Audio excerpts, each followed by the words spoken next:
Hello everyone, at nandito tayo sa Taytay. Siyempre pagkababa nyo, pinaka-landmark is yung Jollibee. At kasama natin si Sir Jeremy. Sir, ano pala yung mga available na mga aso na nandito, sir?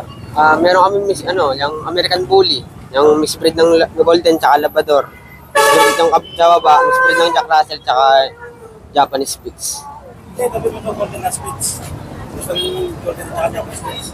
Sir, unahin na lang muna natin yung bully, American Bully, sir. Labas ko ito. Lagi kami may mga chow dito, may mga husky ngayon. Unahin yan. Pocket Blue Bully. Bakit bully siya, sir?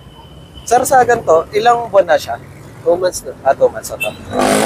Sir, bali sa ganito, sir, magkano po yung benta nyo, sir? Bentahan namin dito 12. 12.5. 12.5. May papel po ba yun or ano? May papel po. Mga Meron. vaccination? Meron. Meron. Then, sir, next naman po natin, sir. Ito, Golden Lab. Kami siya ng golden na Japanese spits. Sir, sa ganito na mixed breed, sir, magkano po? Ito namin siya 3.5 hanggang 2.5. 3.5 hanggang 2.5, sir. Ibakas pa naman. Yung first pool, yung po namin, negotiable pa yun. 12 negotiable, sir. Yan. Then, sir, sa last po. Saba, yung mixed breed ng Jack Russell. Japanese spits.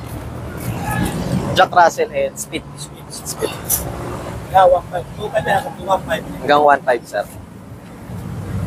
Sir, usually po pala, anong time kayo napwesto dito, sir? Araw-araw kami. Araw-araw.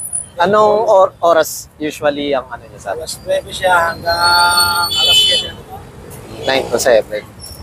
Sir, paano pala yung mga mode of payment? Ano yung mga ina-accept niyo, sir? Cash po. Cash kayo? Pwede naman Gcash, pwede. Gcash pwede rin. Then, sir, paano pala nila kayo makakokontakt just in case na may hinahanap silang mga ibang mga ano, sir? Yan na naman. Yung number namin, 0926-600-7016. Then, sir, please invite naman po sa ating mga viewers natin, sir. Shout out sa mga nandyan. And dito lang kami sa Taytay. Bagong palengke. Thank you. At kung meron kayo hinahanap na mga ibang breed, ayun, contact nyo na lang sila sa cellphone. Ilalagay ko na lang sa video at sa description below. Hello everyone, at nandito tayo sa Transport Show, Day 3, ayun, sa SM